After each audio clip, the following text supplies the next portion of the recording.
Which city in Southeast Asia is the most fiercely competitive right now? And why does it matter to your business, career, and future? Why does city competition matter? Because the winners concentrate capital, talent, innovation, and opportunity, and in Southeast Asia in 2025 the stakes are huge. From ultra-efficient finance hubs to frenetic tech metropolises, Southeast Asia's top cities are rewriting the rules of growth. In this video, we break down the top 10 most competitive cities in Southeast Asia in 2025, not by a single metric, but by the mix that really matters: economic dynamism, talent and human capital, digital and physical infrastructure, ease of doing business, foreign direct investment traction, and livability. We'll ask hard questions. Which cities are building the future economy? Which are stabilizing fast enough to keep investors? Which offer the best talent pipelines? And which are best positioned to leapfrog rivals in the next 5 years? I'll give you a clear, actionable read on each city, what it's doing right, the risks to watch, and what this means for entrepreneurs, remote workers, and investors considering a move or expansion. Quick note, regional reports from leading city indices show Singapore remains the standard bearer for competitiveness in the region, while other fast-growing cities are gaining on multiple fronts. Ready? Hit subscribe to infoSphere so you don't miss weekly deep dives on global cities, and let's jump into the list, starting with the city that sets the bar for Southeast Asia. Number 10. Cebu, Philippines. Cebu has evolved into a competitive secondary city by leveraging strong services, talent, and a lower-cost urban environment compared to Manila. The city is becoming a hub for IT services, tourism, and regional logistics, attracting both local firms and branch offices from abroad. Cebu's growth model, balancing cost advantages with improving infrastructure and quality of life upgrades, is a replicable blueprint for other secondary cities in Southeast Asia, aiming to compete for global work. Cebu's path forward requires continued investments in transport, urban housing, and skills development. If those align, Cebu can sustain steady competitiveness gains and become a preferred alternative to pricier capitals. Number 9. Phnom Penh, Cambodia. Phnom Penh is an example of rapid catch-up competitiveness driven by investment-friendly reforms and niche advantages. The city has been building modern infrastructure, attracting light manufacturing, and expanding tourism-linked services. For investors looking at frontier markets with high upside, Phnom Penh offers early mover advantages, lower costs, improving logistics, and a policy push to attract export-oriented investment. Risks are higher volatility and weaker institutional capacity than in larger ASEAN capitals, but that volatility is exactly where opportunity lives for certain investors. Phnom Penh's future competitiveness will depend on governance improvements, skills upgrading, and scaling infrastructure to match rising industrial activity. Number 8. Penang, Malaysia. Penang is a smaller city, but in competitiveness rankings it punches above its size because of focused industrial policy and a mature electronics and manufacturing base. For niche high-tech manufacturing and R&D, Penang offers predictable costs, a skilled industrial workforce, and strong supply chain linkages to the rest of the region. Companies focused on semiconductor supply chains, precision engineering, and export-oriented manufacturing find Penang's ecosystem highly attractive. Penang's challenge is to broaden its offering beyond hardware and manufacturing into services, talent development, and urban amenities that attract senior professionals. If it can climb that value ladder, Penang can remain a highly competitive small city alternative to the region's mega cities. Number 7. Hanoi, Vietnam. Hanoi complements Ho Chi Minh City by offering a different competitive mix: stronger public institutions, proximity to northern industrial corridors, and an expanding talent base tied to universities and state-backed research. Hanoi is attracting investments in advanced manufacturing, semiconductors, and research-driven industries as Vietnam diversifies away from low-cost assembly toward higher-value production. The city benefits from policies that aim to decentralize development and build industrial clusters. Hanoi's risks are similar to other fast-growing regional cities. Infrastructure must scale faster than demand, and the city must manage environmental and congestion pressures. But Hanoi's growing role in higher-value sectors makes it one of Southeast Asia's most interesting city-level stories for investors seeking manufacturing upgrade plays and tech talent beyond the south. Number 6. Manila, Philippines. Manila competes on language, services talent, and a large, digitally connected domestic market. The Philippines' English proficiency and large pool of service professionals make Manila one of the region's strongest contenders for voice and non-voice service centers, creative industries, and back-office functions. Manila's tech startup scene is maturing, and the city is becoming a hub for fintech, gaming, and creative outsourcing. Manila's advantages are clear: international language skills, strong remittance-fueled consumption, and a diaspora that keeps global business links active. But the city must address cost of congestion, infrastructure deficits, and governance reforms to improve business predictability. Investments in transport, digital connectivity, and education to employment pathways can significantly raise Manila's competitiveness in the near term.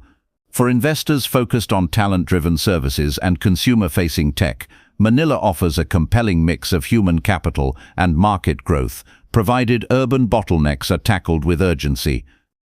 Number 5. Ho Chi Minh City, Vietnam. Ho Chi Minh City is the poster child of rapid urban competitiveness growth.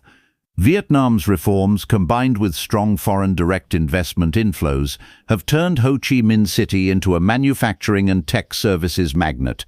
Its combination of relatively low operating costs, a disciplined workforce, and fast-rising education attainment has made it irresistible for international companies relocating supply chains or establishing engineering hubs. Ho Chi Minh City's strengths include an agile startup ecosystem, growing venture capital availability, and an accelerating services sector, particularly in software development and business process outsourcing. The city's port and logistics capacity, while still catching up, are improving through public-private investments. For talent, universities and vocational training are aligning more closely with industry demand, creating a steady pipeline of mid-level engineers and programmers. Risks include infrastructure gaps and bureaucratic friction that can slow large-scale projects. But if Ho Chi Minh City continues to raise the quality of its governance and urban planning, it has a clear pathway to erode the gap with older regional leaders, and many investors now view it as a strategic hotspot for near-term growth.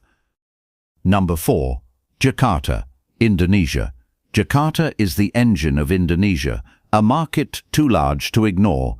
Jakarta's competitiveness is rooted in sheer domestic market size and its expanding digital economy. Indonesia's consumer boom, rapid adoption of mobile payments, and a roaring e-commerce sector mean Jakarta is the testing ground for scalable digital business models across the archipelago. The city hosts a growing roster of technology unicorns and regional HQs for financial services, aiming to capture Indonesia's huge consumer base. Infrastructure projects, including mass transit expansion and port upgrades, are slowly addressing historic bottlenecks, while regulatory shifts are trying to streamline business licensing and investment processes. Jakarta's talent pool is large and increasingly tech-savvy, which has attracted investor attention. Yet Jakarta's competitiveness is tempered by familiar weaknesses: urban density, environmental vulnerability, and complex governance across different administrative layers. The planned relocation of some national government functions outside the city creates both short-term uncertainty and long-term opportunities for decentralization. For businesses willing to navigate complexity for access to Indonesia's scale, Jakarta remains a top-tier competitive city in Southeast Asia in 2025. Number 3. Bangkok, Thailand. Bangkok's competitiveness stems from its scale, diversity, and role as a Southeast Asian services hub. As a megacity with deep tourism, finance, and logistics sectors, Bangkok benefits from large domestic demand and strong connectivity across ASEAN. It ranks high on several global destination lists and remains a top node for companies that need a regional operations center with strong human resources and cost advantages. Bangkok's strengths include a broad labor market, competitive wages for professional services relative to Singapore, and a thriving creative economy. The city has become a magnet for regional offices in hospitality, e-commerce fulfillment, and manufacturing services. Infrastructure investments, new mass transit lines, airport upgrades, and logistics corridors are improving supply chain resilience for firms that rely on Thailand as a production and distribution base. However, Bangkok faces familiar big city challenges: congestion, pollution, and regulatory unpredictability tied to national politics. These factors can slow high-end talent retention and increase operational friction for foreign companies. Still, for firms that value scale and regional market access, Bangkok's blend of human capital and physical connectivity makes it one of the most competitive large cities in the region in 2025. Number 2. Kuala Lumpur, Malaysia. Kuala Lumpur has quietly climbed into the conversation as Southeast Asia's strong second-tier powerhouse. Oxford Economics and other global city indices show Kuala Lumpur punching above its weight.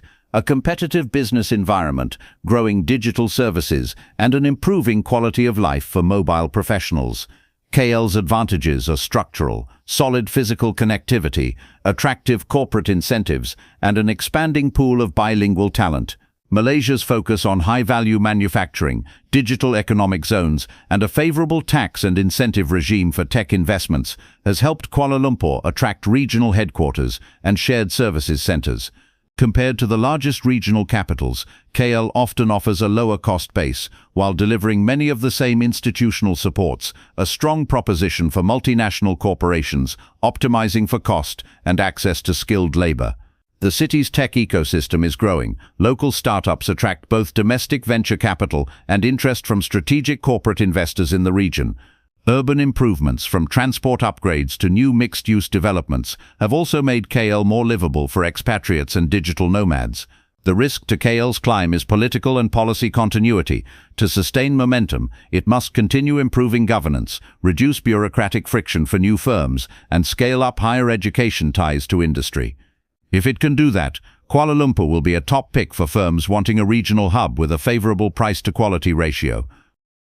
Number 1. Singapore. Singapore is the benchmark. Small in size but giant in impact, it leads the region because it has locked together world-class governance, world-class logistics, and a high-trust business environment that multinational corporations still prize above almost any other city in Southeast Asia. Singapore's competitiveness comes from a precision mix: strategic public investment in digital infrastructure and clean energy, a regulatory environment that favors transparency and speed, an education and training pipeline that fills high-skill roles, and relentless efforts to court foreign direct investment, regional headquarters, and high-value manufacturing. In 2025, Singapore remains the leader in regional competitiveness indexes and global city rankings. It consistently appears at or near the top of IMD and other major city indexes for its institutional strength and economic openness. What makes Singapore so hard to beat is cost-effective predictability. While living costs are high, businesses know rules won't change overnight. Legal protections and contract enforcement are dependable, and crucially, the city invests in future readiness, from AI clusters to green finance hubs. Talent flows are also smoother here. Singapore's competitive immigration and employment policies attract senior executives, specialist engineers, and finance professionals who want to base their regional operations where time and friction are minimized. That concentration of capital and talent creates positive feedback. More quality jobs bring more services, which in turn attract more skilled workers and more startups. For any company or professional weighing a Southeast Asian base, Singapore continues to be the no-compromise choice for reliability, network effects, and long-term strategic positioning. At the same time, Singapore faces pressure on two fronts: maintaining affordability to retain mid-level talent and ensuring that regulatory agility keeps pace with emerging tech. Think generative AI, fintech, and biotech. Competitiveness is never static. Singapore's advantage depends on continuing to evolve faster than neighboring challenges. There you have it, the 10 most competitive cities in Southeast Asia for 2025. The headline is simple: Singapore remains the regional gold standard for predictable, high-value competitiveness, while a cluster of cities, Kuala Lumpur, Bangkok, Jakarta, Ho Chi Minh City, and Manila, offer differentiated mixes of scale, cost advantages, talent, and momentum. Secondary cities like Hanoi, Penang, Phnom Penh, and Cebu are closing the gap in their own ways. Focused industrial policy, improved infrastructure, or talent-driven service models. If you're an entrepreneur, remote professional, or corporate decision-maker, choosing where to place talent or capital comes down to the exact trade-offs you want: predictability and network access, Singapore; scale and market growth, Jakarta, Manila; cost efficiency and rising tech talent, Ho Chi Minh City, Kuala Lumpur; or early mover upside, Phnom Penh, Penang. That's the playbook in 2025. If this breakdown helped sharpen your thinking, hit like, drop a comment telling us which city you'd pick for your next move, and subscribe to infoSphere for more city deep dives every week. Want a downloadable one-page comparison of these 10 cities? Tell me in the comments and I'll make it for you. Thanks for watching. See you in the next video where we'll compare talent pipelines across ASEAN capitals.